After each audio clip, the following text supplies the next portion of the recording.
Bucky Brooks is here looking through a scout's eye after putting in hard work, ranking the 10 scariest position groups in the NFL. That must be frightening labor. How did you come up with a top 10 group like this, Bucky? You know, Mark, when you're really game planning to face a team, you're trying to figure out who are the biggest threats. And so when I look around the National Football League and I'm looking at rosters, I'm looking at the depth charts, there are a couple that stood out. It starts up front. The Buffalo Bills and the St. Louis Rams defensive line, they're downright scary. Throw in the New York Jets defensive line and the edge rushers from the Broncos and the Ravens. Defensively, you have a lot of people that can dominate right at the line of scrimmage. That gives your defense an opportunity to be an excellent one, regardless of what the personnel is in the back end. Well, speaking of that opportunity, let's take a look at the Jets and their cornerbacks. They're number 4 on this list, and they benefit from that 8th-ranked defensive line. You look at Darrelle Revis, Antonio Cromartie, Buster Skrine. Opposing wide receivers stand to have long days against this group. Yeah, it's going to be very, very tough for quarterbacks to have success because Todd Bowles' system is an aggressive one that brings a lot of pressure, 5-6-man pressure, even some cover zero hitters where it's all-out blitz where the corners are engaged in man-to-man.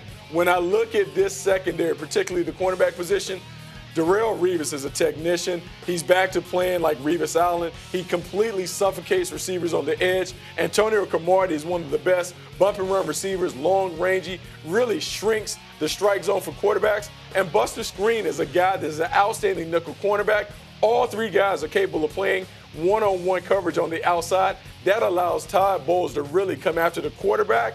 And if you can't protect, we talk about that defensive line being one of the top units in football. If you can't protect against those guys and the ball has to come out quick, I don't think wide receivers are going to be able to get open against the Jets' defensive secondary, particularly on the outside. This is the highest-ranked group of cornerbacks you've got on your list, Bucky, and you add in the safeties, Marcus Gilchrist and Calvin Pryor. Is this the best overall secondary in the NFL? I mean, I think they're pushing. There are 3 units that stand out to me as top units in the secondary. The New York Jets are one. I think the Denver Broncos are also in there, but the Legion of Boom remains the gold standard. Cam Chancellor, Earl Thomas, 2 guys being able to control the middle. You still have Richard Sherman. Kerry Williams comes over. I like that group, number 1. But those guys are right next to him. If the safety position was a little better for the New York Jets, I would say they're number 1, but I love what they have outside at corner. But overall, is this Jets defense poised to be the number 1 overall defense? Man, it's tough. It's coming out of the AFC East because you have the Jets who are outstanding up front and in the back end, but the Buffalo Bills. Just thinking about the collection of talent that they have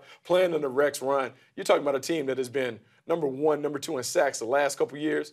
You get a guy who loves to dial it up, it's tough to deal with Buffalo. It's going to be fun watching Rex Ryan and Todd Bowles go at it this year for sure. All right, good stuff as always, Bucky. If you want to read more about his top 10 scariest position groups, find out by visiting NFL.com.